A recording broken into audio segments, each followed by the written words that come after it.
And I get to the door to shut it, and I look up, and there's this kid with a gun pointed at me. The Way of Will John.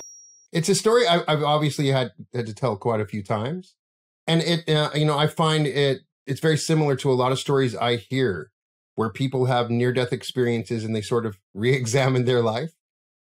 So going back, this is when this all happened, when the Broncos were in the Super Bowl against the Panthers.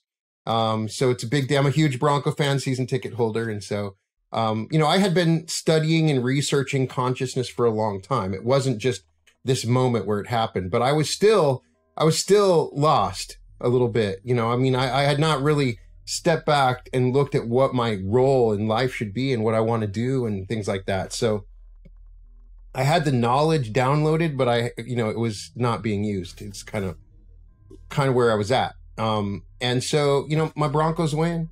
I'm all excited. If when your team wins, what do? You sit by the TV and you just watch all the highlights, what everybody's going to say about your team, right? I mean, it's the one chance your team just won, right? So I'm just sitting on the couch and it's late. It's like, I'm going to stay up as late as they're talking about it. They could be talking about the same thing. So I'm just kind of, barely in that sleep state, kind of going to sleep, and, the TV's on, and I hear a little voice, and it tells me to get up. And, I dropped my girlfriend off, so I knew something's going on. Maybe I was dreaming.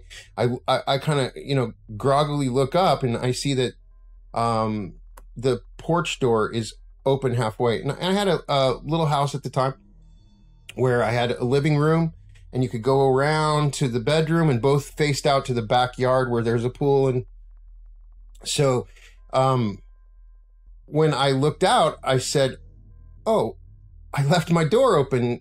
My cat's going to get out. Oh no, what have I done? I'm not even thinking really about it. So I'm looking around for the cat. I'm looking down, and I get up, and I'm looking down, and I get to the door to shut it, and I look up, and there's this kid with a gun pointed at me. And I kind of see out in the backyard, and there's my stuff is strewn across there. And I had been so out of it. Maybe I had fallen asleep, but they probably came to my backyard. They looked in through the other room. They had seen that nobody was in bed. They probably thought I wasn't there or whatever it is. So they went in through the other door and had started taking stuff out, and it was just a home invasion. They were trying to, they had done this in several homes, as I later learned. So I shut the door and then turned and started running.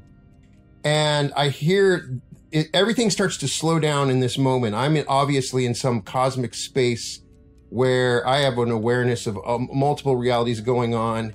And I hear the gun go off. And it's not like in the movies. It wasn't like boom, it was kind of like a pop, and then I can even feel the bullet. I don't know why. I'm unaware of everything, but the bullet hits the glass. It's a double paned door, right? So, and then there's this long moment between the second glass shattering, and then and I'm running, and I feel something almost like a bug bite on my back, on my shoulder. I feel something as I'm running. What was that? I hope it was, as I hit. I turn the corner, and there's somebody in my room, and he's got a gun. And he starts shooting at me. And at no point did I feel like I was scared at all. I felt like everything was going to be okay. As I was walking, I could see versions of myself lying in a pool of blood. I could see myself dying over here. I could see these versions. I thought that I was dreaming. I still thought I was dreaming. Obviously, this is too crazy to be happening. So I run back and, fortunately I had my phone in my pocket, ran outside, called the cops. They go, it turns out that they had shot at me and the bullet had bounced off my back. And it was one of those 22 pistols, right? So if it had entered at a different angle or gone a different way, sometimes that can be worse than a heavy caliber gun. It would have bounced around and I would have been just devastated, right? So, I got my shirt off, got my boxers on. They send me to the hospital, and I get out of the hospital and they say, we don't see anything. It looks fine. Nothing happened to you. I got this hospital slippers with no shirt and a little paper gown. And I'm Ubering with that at that point because they'd ripped off my pant, and I don't have anything. So I go back home and there's this, there's this event, and the people that had done it had lived across the street from me, and there's helicopters, and then they're coming in, and I'm kind of what happened? I didn't understand what happened, and I kind of started looking back on it, and as I entered into my home to kind of I found my cat. Fortunately, my cat was okay, but everything was a little different. There's stuff that's different in my house, different lamp, stuff I would never buy. People are calling me that would not call me. And I had texts on my phone that I don't remember texting, and things are different. I'm obviously concerned that there's some trauma that's happened. I'm fully aware of all the psychological background. Something has happened. There's a trauma that's happened. I'm experiencing some sort of schism in my memory. The more I started to get back to normal, I'd go for a run in the morning, right? And usually I'd run across this lot because you always get into your pattern where you run across the lot because, I don't have to go around the corner, and I get to this lot where I usually run and there's a building there. Okay. So I'm very, I reach a point where I'm very concerned about my own mental well-being. I'm concerned that something has happened. So I start going to, psychiatrists. I had a background in this stuff. I'm aware of what I could be diagnosed at. And more and more I started to understand, even when I'm talking to my kids, it's just subtle variances in the way, like the music that they like. They would never have liked that music when they're talking to me. And it just very subtle, but I noticed it. I'm a huge movie buff, right? So I know what movies are going to be coming out, and there's these new movies coming out that what? You know what I mean? That's a subtle thing. For me, it was a bigger deal because I knew that, I'm in that world where I'm watching variety and I know the movie's coming out. So, I was convinced that I had shifted into a parallel reality. Part of this, I think it happened because I had been experimenting with that.